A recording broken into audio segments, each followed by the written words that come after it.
Hello, everyone. It's my absolute pleasure to welcome you all to the Summit on the Future of Vermont.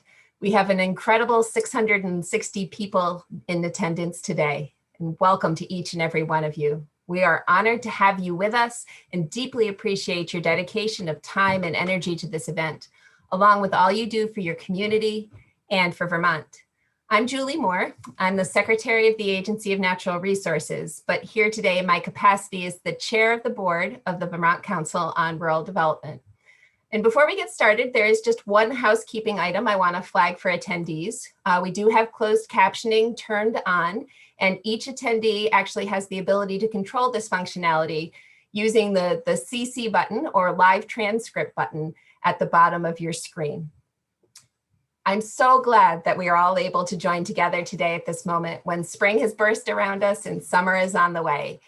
Isn't this the spring of all springs? After a year of discipline, care, separation, our hearts are lifted not only by the glorious weather, but also by the progress we have made combating the pandemic together and being able to truly look forward to what comes next. One thing I love about VCRD is that all its work starts with deep listening. You'll hear more about that from Paul Costello and when he describes the Vermont proposition and all those who have contributed to this draft framework. Today and tomorrow, we will be listening to the diverse expertise and experience of Vermonters, first from panelists and then from all of you. As we share ideas, strategies, and commitments to the future of this place we love. We'll be working with you to improve the draft proposition and to build strategies to move it forward, to add in your voices and line up together for action to optimize Vermont's future. Because we will all have opportunities to share our hopes, I thought I'd start off by sharing two things I hope for. First, as we emerge from the pandemic and are able to reconnect in person with friends and neighbors in our communities, I'm hopeful that there will be a renewed commitment to civility, community connection, and caring for one another. And second, the last 15 months really drove home for me that part of the reason Vermont is so glorious is because there is space to do and be. And so my second hope is that we are able to build on the enormous value and respite that Vermont's public lands provided for so many during the pandemic by intentionally seeking to improve access and accessibility so that all Vermonters and visitors alike are provided with safe and welcoming opportunities to connect with the land and water and experience the outdoors. After all we've been through, we have so much to share, so much we can collect together of our common hopes, and so much good we can do when we line up together in neighborliness and common purpose. Let's look our challenges in the eye, but not be daunted. My challenge to each of you over the next 2 days is to act in optimism and to make the best possible future for Vermont.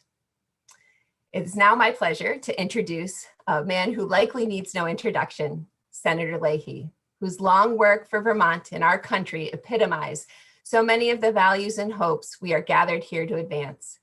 Senator Leahy was elected to the US Senate in 1974 and was then the youngest senator ever elected from Vermont. For 46 years, the senator has built a reputation for integrity, commitment to human rights and justice, the environment and water quality, and advocacy on rural issues from organic farming to supporting strong downtowns. Leahy is the senior senator on the Senate Judiciary Committee and on the Senate Agriculture Committee.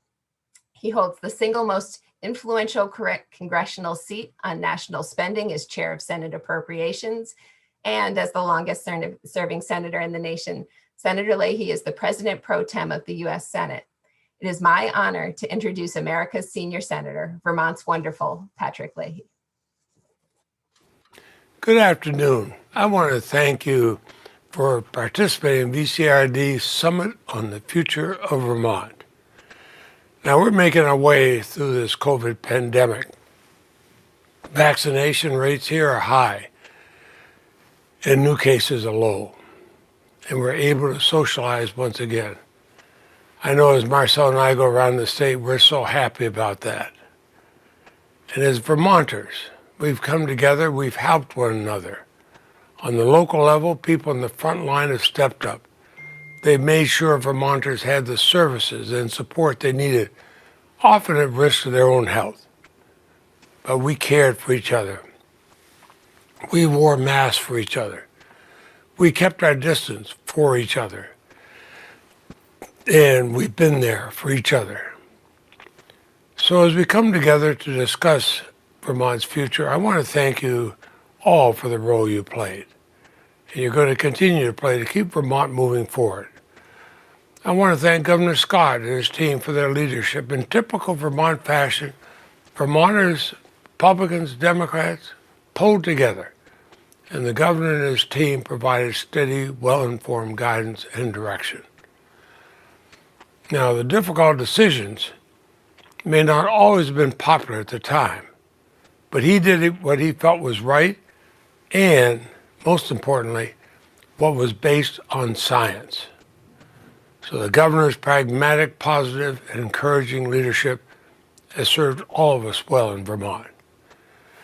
And as we look to the future and continue to build on the Vermont proposition, it's important to note that this initiative is coming from the people of Vermont. Ideas gathered from the Future of Vermont initiative of just 10 years ago, and thousands of conversations since, they've helped bring us to this summit today. VCRD's Vermont proposition discussion has heard from over 3,000 Vermonters, and the conversation continues.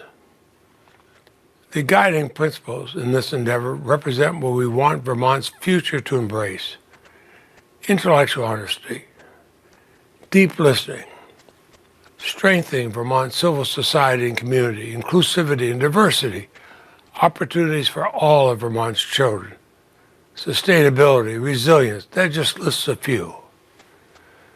And I've worked hard in Washington, along with Bernie and Peter, to direct really large financial resources to the state of Vermont through the CARES Act and the American Recovery Plan Act.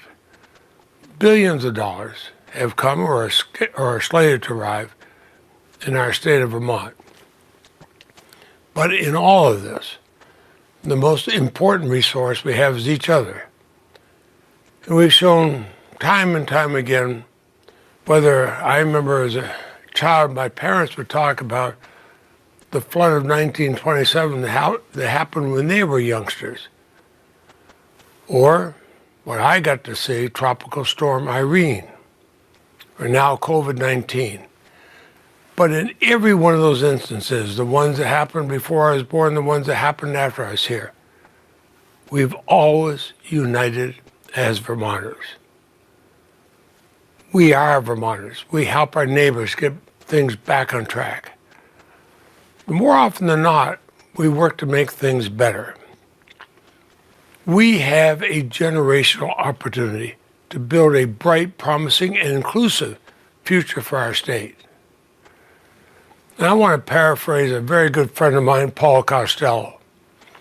We are energizing Vermonters at this transformative moment. So, thank you. Thank you for being part of this partnership and this transformation.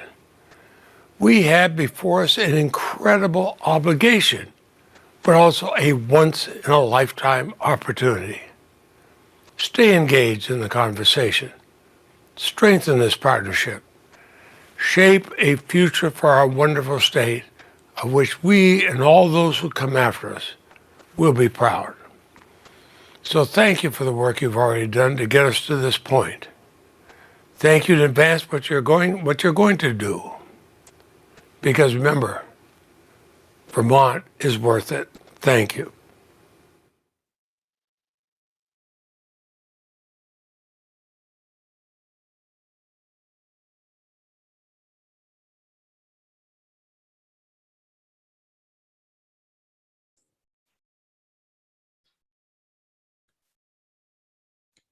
We should be seeing another video.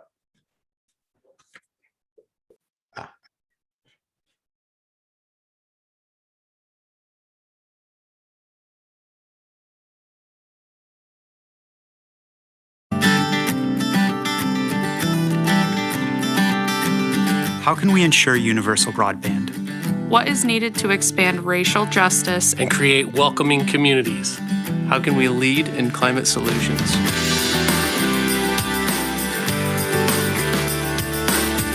What is needed to provide quality childcare for all? How can we strengthen business vitality? How can we protect our working landscape? How can we retain and empower young Vermonters? Help define the bold and decisive action you want to see.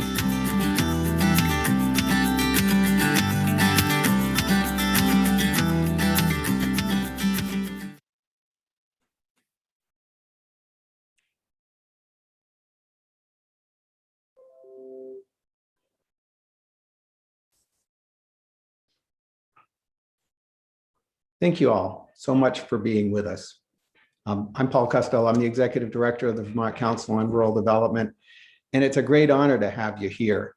I wish we could see you. I wish we could be in person, and that'll be soon, thank God. There's so much force for good in the people who line up in Vermont communities, and you wouldn't be here except you're part of that force, and you're lending leadership in many directions for the future of Vermont already. We congratulate you for that. We appreciate it, and we appreciate you lending that leadership to us for today and hopefully for tomorrow too, as we think our way forward. My job is to share some background, to give context for the ideas that are in the proposition draft that we've got, review that draft, and then think forward. So bear with me through this rather steady introduction to cover some of the ground that we need to. We believe we're at a transformative moment in Vermont history, and it's fitting that we look towards the future together with the full diversity of Vermonters. But let's take a moment to consider the long past of this place that we love together, celebrate the living ecology of its nature, acknowledge the thousands of years of heritage and stewardship by the Abenaki people, and be grateful that they're still here with us, providing leadership for our future. Let's acknowledge the hopes, dreams, fears, hard work, tragedies, and joys of all who came before and have put their lives to this place and have loved it. The Vermont Council on Rural Development is charged by the Federal Farm Bill to help serve as a neutral facilitator for rural communities and to convene local, regional, state, federal, nonprofit organizations to support collaborative action for the future of regions and the state of Vermont. We've worked with most communities in the state. Our community visits have brought together 10,000 or tens of thousands of Vermonters. We've formed over 400 task forces depending on the priorities of local communities throughout the state. We've helped people develop agricultural networks, redevelop derelict buildings, organize childcare centers or community centers, advance water and sewer projects, build trails, pathways, develop business associations, advance clean energy, and so many other local projects. We don't think we know better than the people we serve. And though we're putting out a draft of proposition based on what we've heard, we don't think we know better than you what should be in a final edition. We listen, we help people line up around their priorities for action, and then we rally partners to support them. And today and tomorrow, we're here to listen and learn with you. The board of VCRD is made up of federal agency heads, state officials, nonprofit execs, local regional leaders, business people, and lead congressional staff who add up what we hear community to community through the course of these conversations. And they think about key statewide issues for nonpartisan convening across political lines and in service to the common good of the state.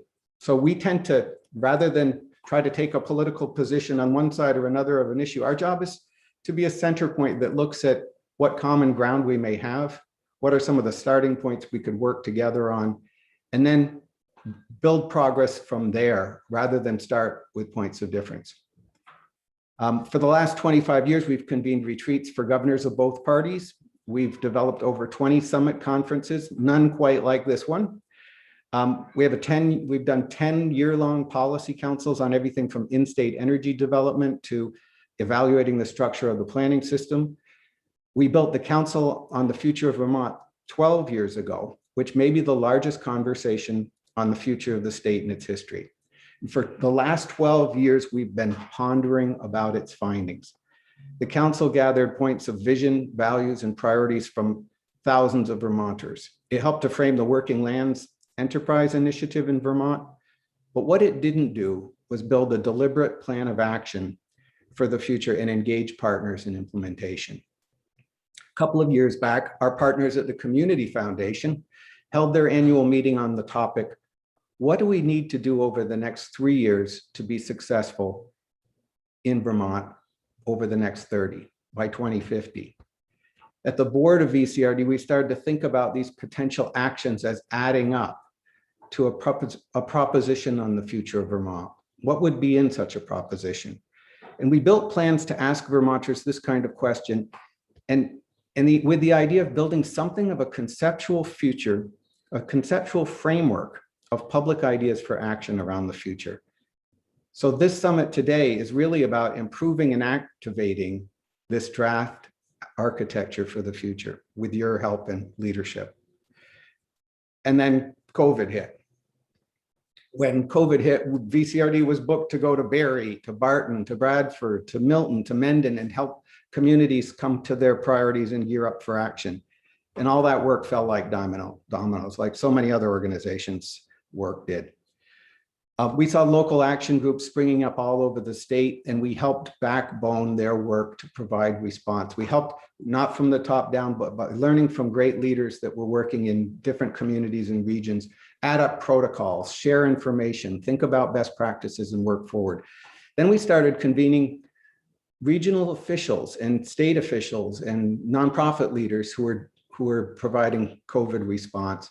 We learned from them and we helped them share ideas, provide each other moral support, lend leadership to each other's efforts. And then Governor Scott called on us to lead his local support and community action team. That group surveyed Vermonters and their ideas for recovery with special outreach to historically marginalized and vulnerable Vermonters.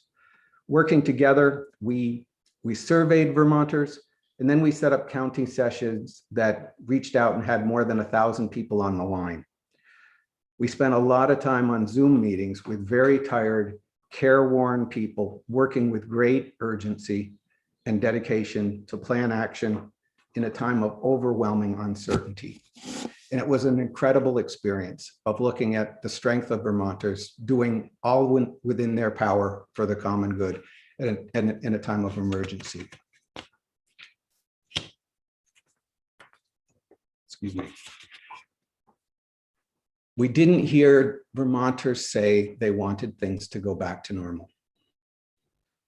They wanted to address significant long-term challenges. The top things that kept coming up were the lack of broadband infrastructure, the need for childcare, poverty, homelessness, gaps in housing, racial inequity, climate change, and attracting youth to the future vitality of their communities. These were everywhere. And people didn't think of COVID recovery as being just about reopening restaurants, though that's important too. They wanted to look at the big picture. When the recovery efforts ended for us, we began convening around the idea of this proposition for the future of Vermont. We interviewed former governors, farmers, young people, people of color, business leaders, and entrepreneurs. Based on some 60 early interviews, the COVID response effort, the 20 years of history and policy convening, and everything we've heard from thousands of Vermonters over the years, we wrote up a first draft list of proposition elements to test them, to have a signposts on some of the big picture that were resonating with Vermonters across the state. We turned them into a survey. We then interviewed about 500 people in group settings to get their perspective on these issues, everyone from the Lake Champlain Chamber of Commerce to the New Americans Advisory Council and the Vermont Woodlands Association. Over 1,200 people also took that survey and they wrote their own propositions, or they suggested strategies that needed to be attached to those propositions. And we got a stack of 400 pages of transcript with 20 ideas on a page. Literally 5,000 ideas came from Vermonters in this process. With the guidance of the VCRD board and leadership from the steering committee for this effort, VCRD staff added up those voices, added up those strategies, sorted through, and began to produce the short and long drafts of the proposition that were sent out to everyone in advance of this summit. We recognize from upfront the audacity of trying to do this, and we have a great deal of humility in knowledge of our own limitations doing it. We know this draft we're sharing is imperfect, it needs improvement. We know it lacks effective data. We know that no one will agree with every idea or any detail. Probably none of us on the team writing it do. Many of the elements require deeper strategy, more balanced leadership and expertise beyond our own. And inevitably, we will have made mistakes. But we're gathered here today to explore these ideas with you, to hear from panels of diverse expertise and experience, to review them, consider what may be priority actions in these lists. And tomorrow, we're going to engage in a deep discussion of what are the most important levers for action to drive key elements forward.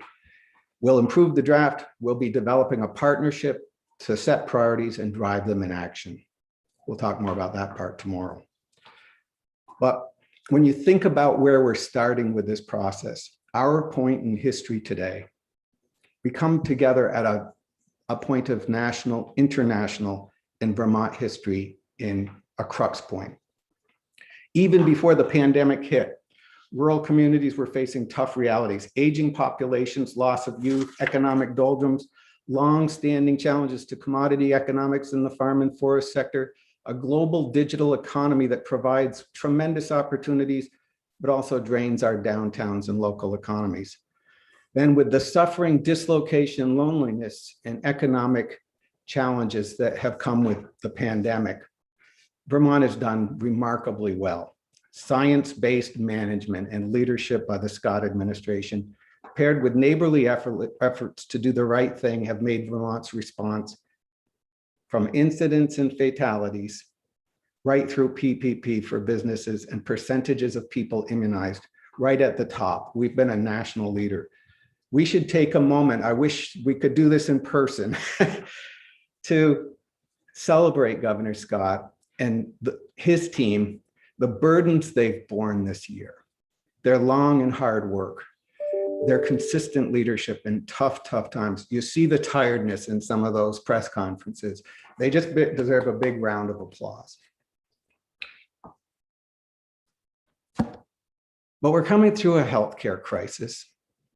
We're still in a political and cultural crisis. Together with our pre-existing challenges, there's a national reckoning on racial inequality and injustice. We've got a breakdown in national consensus and an ongoing threat to the future of our democracy, epitomized by January 6th, but deep and broad.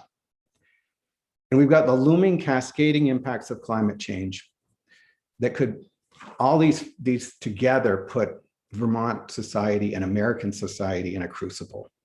We're in a catalytic moment in our nation's history and in Vermont's history. And we cannot shrink or waste the opportunity that this crisis presents to reaffirm and deepen our democracy, our commitment to one another, our dedication to justice, to opportunity, and to equity. We must answer existential challenges with common purpose.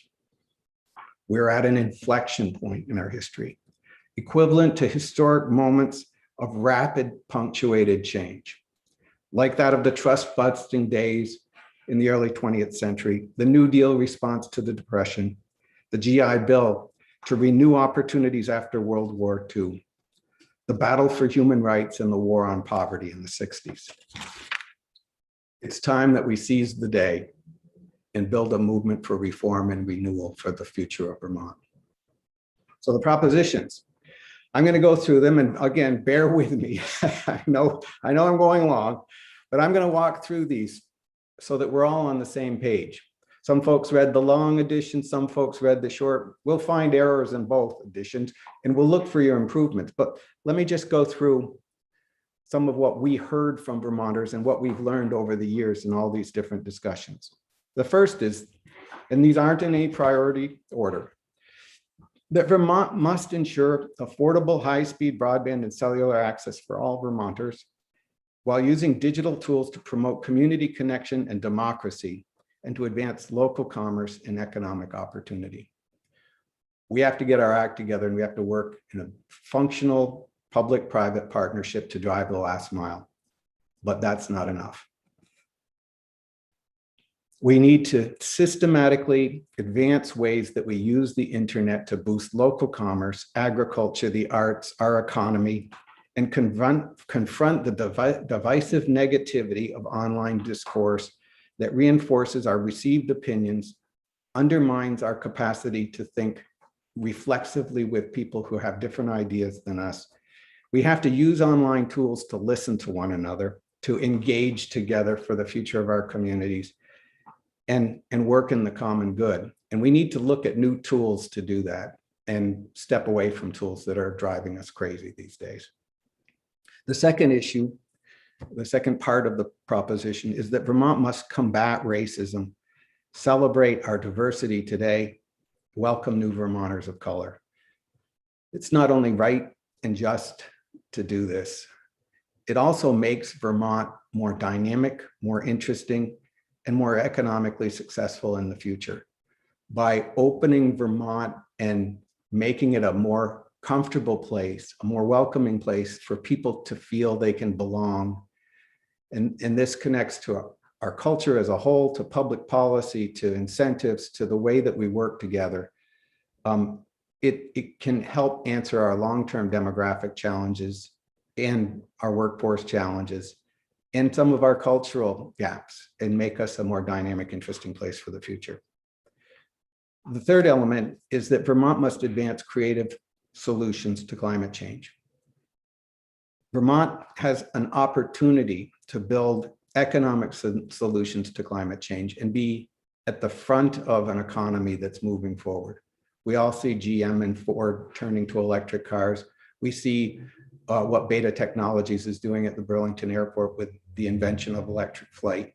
We know how important sequestering carbon in the soils is as a foundation for the future and also dealing with pollution. And Vermont has an opportunity to model best practices, seize market share, and maybe most importantly of all, demonstrate leadership in a way that captures the imagination of purposive youth, young people who want to be where it's happening, young people who are not content to watch the country and the world's economy damaging the planet for the long term. We don't have a choice but to lead in this arena. Fourth, Vermont must reduce economic disparities, address poverty, and promote opportunities for prosperity for all Vermonters.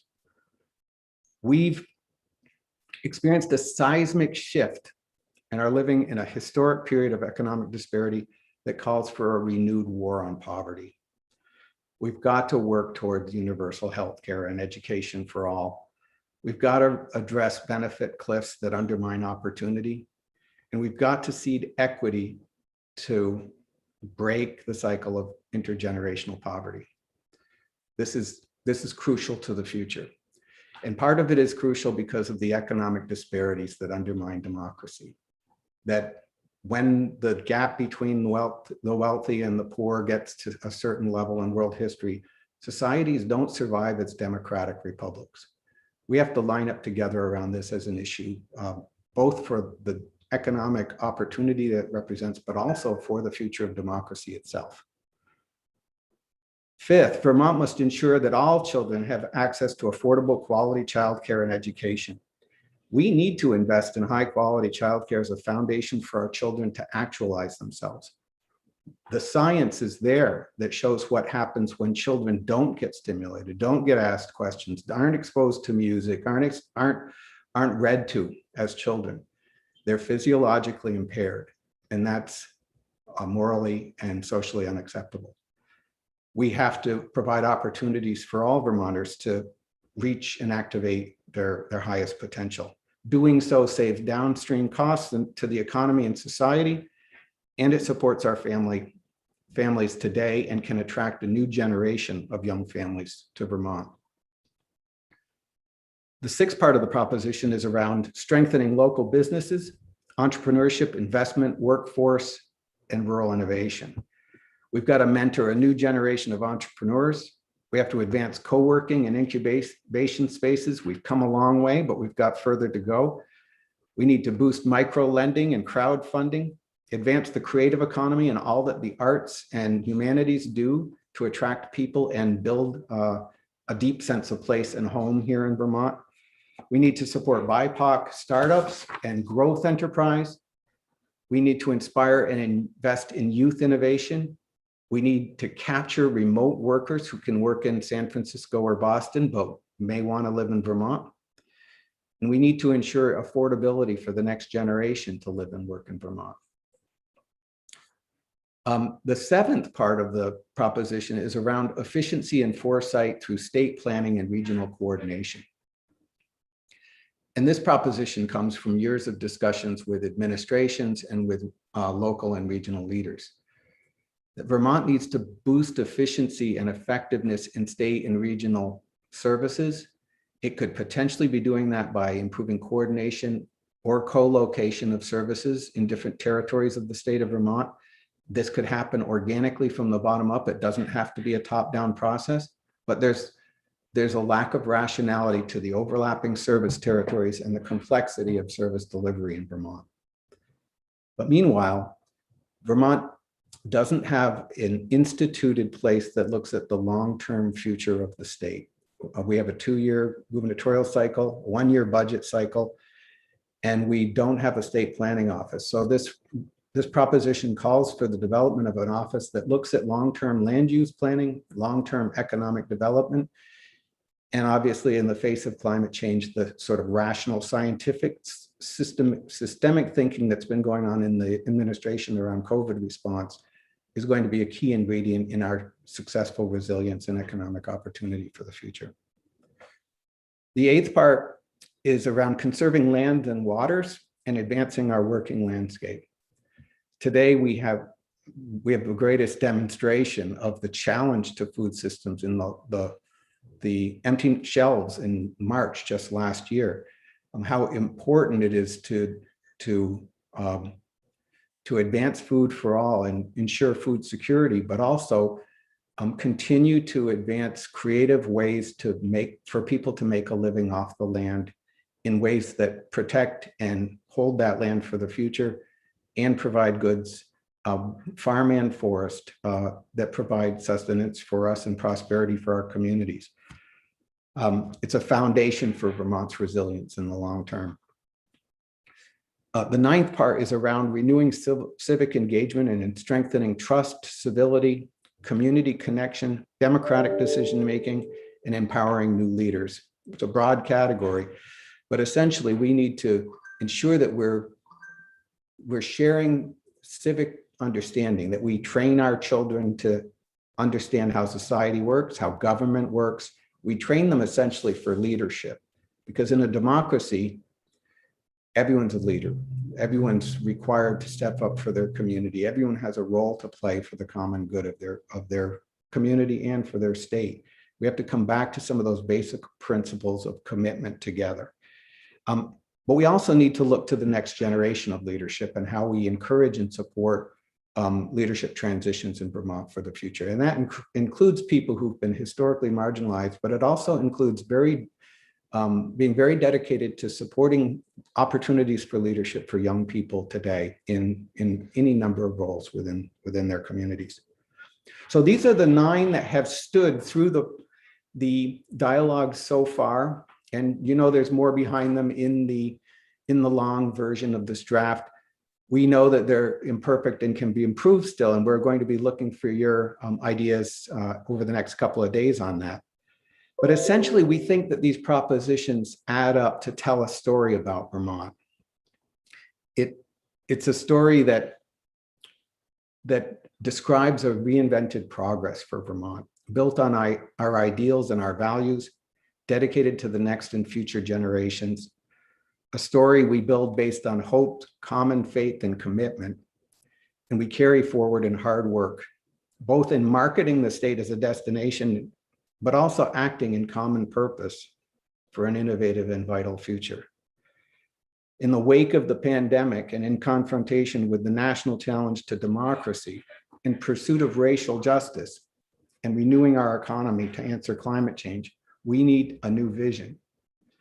Martin Luther King shared his dream as an activating standard for justice and opportunity for all. And John F. Kennedy called that a torch had been passed to a new generation of Americans. We have the power in our separate spheres and together to carry a new torch. We have a lot of work to do. And part of that work is raising our hopes together and having the courage to embrace new ideals, new responsibility, a new American dream, a new Vermont dream, and work to make it so. So thank you for your dedication in being here and being part of the conversation and helping us think this forward over the next couple of days. And I want to take a couple of minutes. I got to shift gears a little bit. I want to thank our sponsors for this event, and we're deeply grateful for all of them and for their leadership. The lead sponsors at the diamond level are National Life Group Foundation, Northfield Savings Bank, Vermont Community Foundation, and VSECU, Vermont State Employees Credit Union. Great long-term partners. We deeply appreciate their leadership. At the platinum level, we have Community National Bank, the Neil and Louise Tillotson Fund of the New Hampshire Charitable Foundation, Seventh Generation, Velco. At the gold level, we're Ben and Jerry's Foundation, Green Mountain Power, The Alchemist, Union Mutual of Vermont, the Office of Engagement at UVM, Vermont Federal Credit Union, Vermont Humanities Council through the Andrew Mellon Foundation, and the Wyndham Foundation. Then at the silver level, the Cabot Creamery, Efficiency Vermont, Main Street Landing, Muskoma Bank, Vermont Economic Development Authority. And then we had media sponsors who did a bang up job, especially Steve Pappas at Barry Montpelier Times Argus, Rutland Herald, Driven Studios, Front Porch Forum, GNAT, which did a 12-part TV series on these topics, and VT Digger. We want to thank all our donors, partners, sponsors, outreach partners, steering committee. And I'm going to turn it to Jenna Koloski to talk about some of the logistics of today and how we go from place to place in this media. But I appreciate everyone's patience with the medium and also with my rather long description of where we are. So thank you so much. And again, it's an honor to be here with you. Jenna. Great. Thanks so much, Paul. And thanks everybody for being here.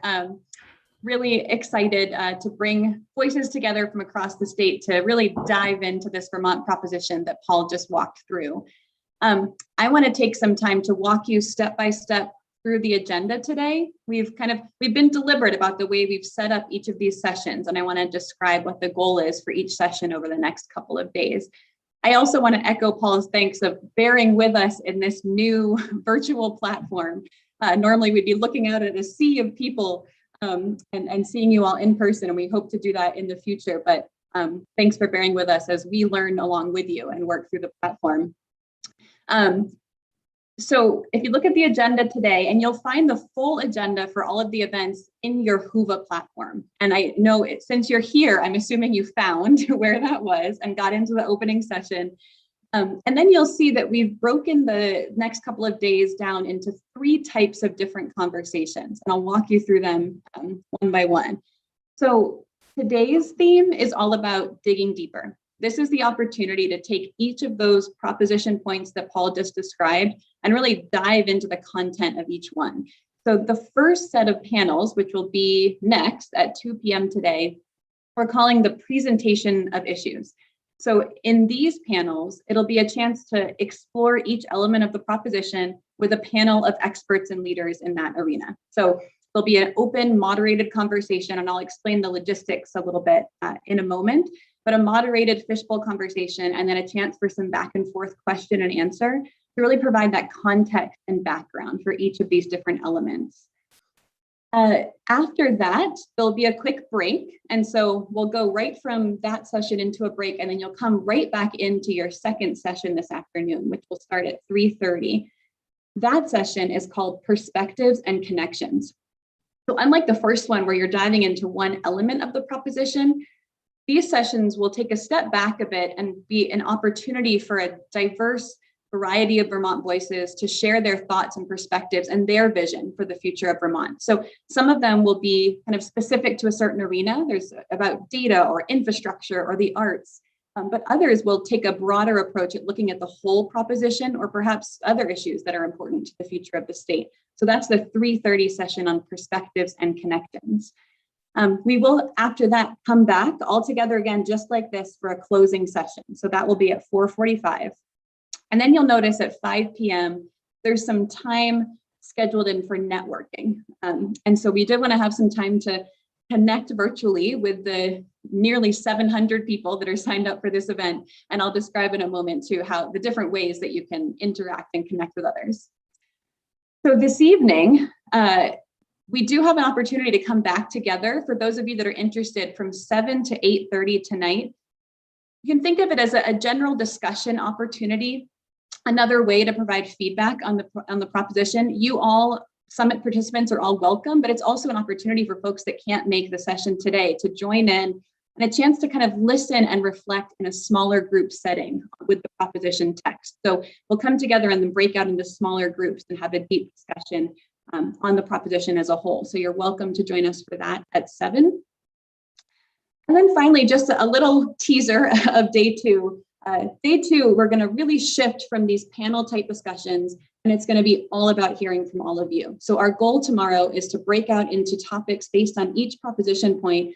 And that's where we get to hear from you. What are the things that you think we should move forward? What are the actions that should be taken? And really kind of see it as a turning point from ideas to starting to move towards building partnership and getting to action on these different pieces. And we'll describe more of that tomorrow afternoon when we get started.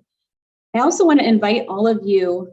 We're really excited to close this event with a moth-style storytelling event, really recognizing that as we think about the future, it can be really valuable to listen, to tell our stories and to listen to each other and to hear the experiences of other Vermonters. So we've partnered with Suzanne Schmidt, a comedic storyteller and the producer of the Moth Story Slam in Burlington, and she's helped us to pull together an excellent group of storytellers to share their different perspectives and stories with you. So join us for that tomorrow night at 7.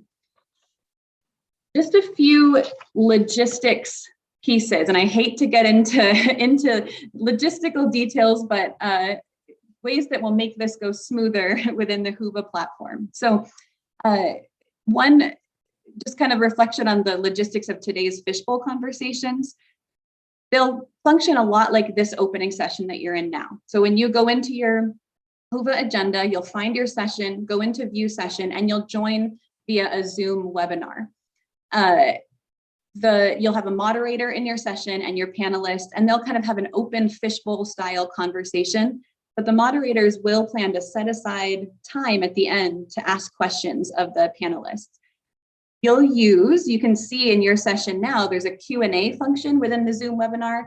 That's what we encourage you to use to ask your questions. There's a chat function too, but just to kind of avoid the chaos of an ongoing kind of social chat, we'd really discourage you from using it in that way and more use the chat, as people I see have been using it here, for tech questions. Each session will have a tech person there who's there to help you connect in the way that you need to, and also point you to someone who can help more if you need it.